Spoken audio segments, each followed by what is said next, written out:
কেমন আছো বন্ধুরা? আশা করি সবাই ভালো আছো। তো ইতিমধ্যে আমি কিন্তু তোমাদের টেস্ট পরীক্ষার জন্য প্রত্যেকটি অধ্যায় ধরে ধরে প্রশ্নগুলো আমি আলোচনা করেছি, প্রত্যেকটি পার্ট ধরে ধরে। তো আজকে 4 দিন হলো আমাদের কাছে এবিটিএ টেস্ট পেপারটা এসছে। তো সেখান থেকে আমি প্রত্যেক বছরই যে প্রশ্নগুলো বেছে দিই, বিশেষ করে যে জিনিসটা মনে রাখতে হবে,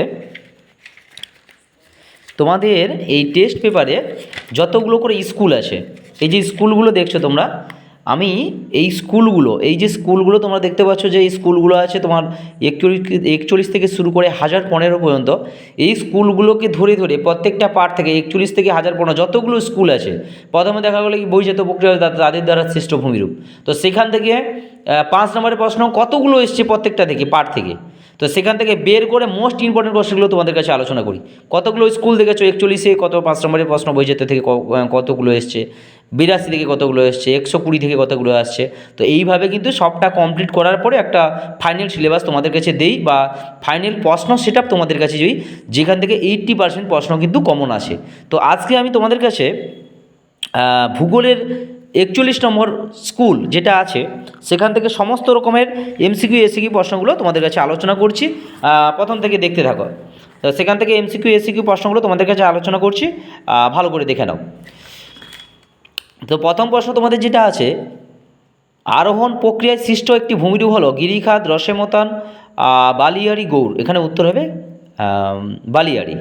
পরের প্রশ্ন, ইনসেলবার্চ আরও ক্ষয় পেয়ে গম্বুজাকার ঢিবিতে পরিণত হয় তাকে বলে ক্যাসেল ক্যাপিজ, বার্নহার্ট। আমি উত্তরটা শুধু বলে দিই, বার্নহার্ট।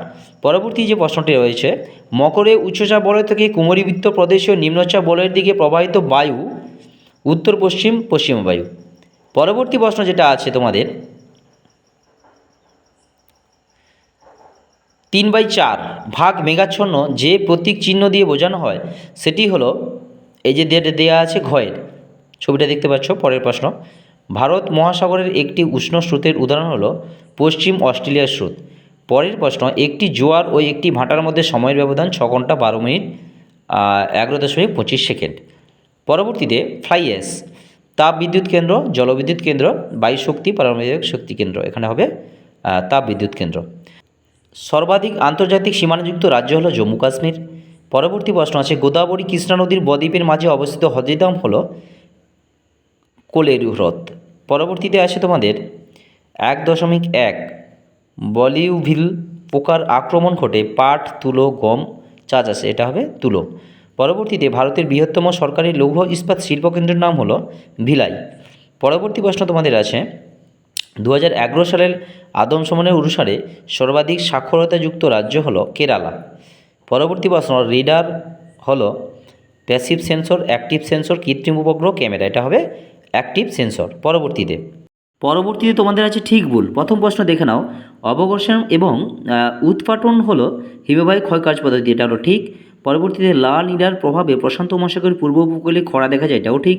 মাদাগাস্কার ও মোজাম্বিক স্রোতের মিলিত শাখা হলো কামচাটকা স্রোত। এটা ভুল। স্লেজ হলো এক প্রকার তরল বজ্র। এটা ঠিক। দক্ষিণ ভারতের তুলনায় উত্তর ভারতে নিত্য হওয়া খালের সংখ্যা বেশি। এটাও ঠিক। চণ্ডীগড় একটি পরিকল্পিত শহর। এটা ঠিক। উপগ্রহ চিত্রের স্কেল সর্বদা একই থাকে। এটাও ঠিক। এরপরে উপযুক্ত শব্দবিশেষ শূন্যস্থান পূরণ করো। প্লায়া হ্রদ উত্তর আফ্রিকায় যে নামে পরিচিত, এটা হলো সর্স নামে পরিচিত। পরবর্তীতে গিনি উপকূলের স্থানীয় বায়ু হারমাট্টার নামে পরিচিত। পরবর্তীতে উত্তপ্ত ভূপৃষ্ঠ দীর্ঘ তরঙ্গরূপে বায়ুমণ্ডলের তাপ বিকিরণ করে। মোরা কোটাল হলো সপ্তমী ও অষ্টমী তিথিতে। বৈদ্যুতিন বর্জ্যকে সংক্ষেপে বলা হয় ই বর্জ্য। পরবর্তীতে ধান উৎপাদন ভারতের পশ্চিমবঙ্গ রাজ্য প্রথম স্থান অধিকার করে। পরবর্তীতে উপগ্রহ চিত্র প্রস্তুত করে ISRO, ISRO, Indian space research organization. পরবর্তীতে একটি বা দুটি শব্দে উত্তর দাও। প্রথম প্রশ্ন আছে, বিশ্বের বৃহত্তম ও গভীরতম সার্ক কোনটি? এটা একটা বাক্স মুন। পরবর্তীতে উষ্ণতা হ্রাসের স্বাভাবিক হার 6.5 ডিগ্রি সেন্টিগ্রেড। পরবর্তীতে জলীয় বাষ্প ঘনীভূত হয়ে ভূপৃষ্ঠস্থ কোনো বস্তুর ওপর জলবিন্দুরূপে জমা হলে তাকে বলা হয় শিশির। পরবর্তীতে একটি কঠিন সংক্রামক বজ্রের উদাহরণ দাও। এটা হবে কি তোমার ব্যবহৃত সিরিঞ্জ। পরবর্তীতে হারভেস্টিং প্রোগ্রাম কোন রাজ্যে নেওয়া হয়েছে? এটা হবে তামিলনাড়ু। যে শস্য জুন ও জুলাই মাসে বপন এবং নভেম্বর ডিসেম্বর মাসে তোলা হয় সেটা হলো খারিফ শস্য।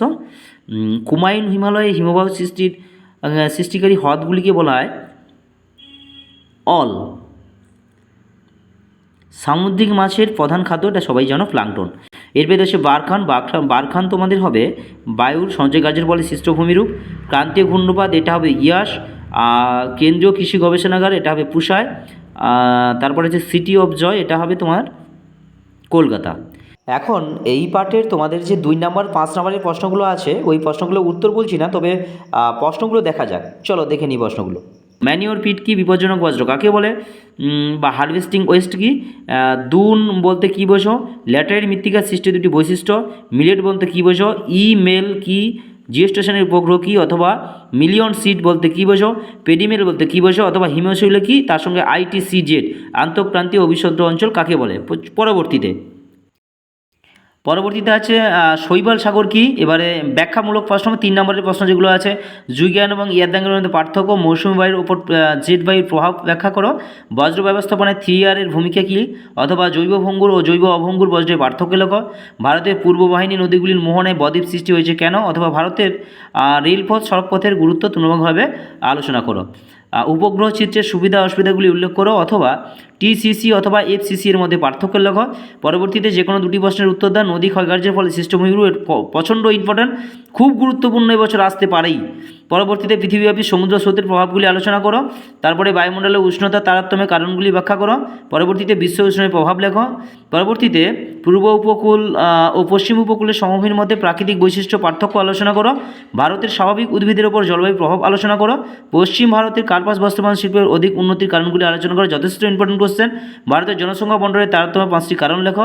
পরবর্তীতে তোমাদের আসে রেখা মানচিত্র, নীলগিরি পর্বত, দ্রোণী পর্বত, কঙ্কন উপকূল, উত্তর ভারতের ম্যানচেস্টার, পূর্ব ভারতের একটি তথ্য প্রযুক্তি শিল্পকেন্দ্র, ভারতের সিলিকন ভ্যালি, ইন্দিরা গান্ধী আন্তর্জাতিক বিমানবন্দর এবং শুল্কমুক্ত বন্দর, তারপরে ভারতের অর্থনীতির রাজধানী শহর। তো এই গেল তোমাদের ভূগোলের টেস্ট পেপারের 41 নম্বর পেজের সমস্ত রকমের প্রশ্ন এবং উত্তর। বড় প্রশ্নগুলো যদিও আমি আলোচনা করিনি, তো যাই হোক, এইভাবে সঠিকভাবে এবং সম্পূর্ণ সুন্দরভাবে এবিটি এর সমাধানের জন্য অবশ্যই চ্যানেলটিতে নজর রাখো। সর্বোপরি যেভাবে তোমাদের আমি পাঠ করে বা যেভাবে তোমাদের সাজেশানটা রেডি করে দেবো, সেখান থেকে তোমরা আশা করি 80% প্রশ্ন কমন পাবে। এবং সর্বোপরি তোমাদের ভালো নম্বর পাওয়ার জন্য বিদ্যাসাগর শিক্ষানিকেতন সর্বদা তোমাদের পাশে থাকবে।